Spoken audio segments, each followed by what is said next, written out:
Halo, saya Gede Ganesha.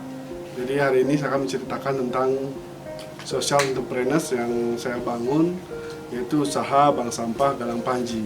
Jadi Bank Sampah Galang Panji ini mengambil isu tentang permasalahan terkait sampah yang ada di Desa Panji.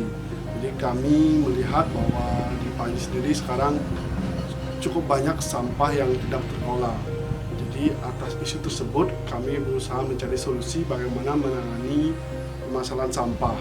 Jadi kita merubah budaya masyarakat yang suka membuang sampah sembarangan untuk mau mengumpulkan sampahnya dan memilah sampahnya.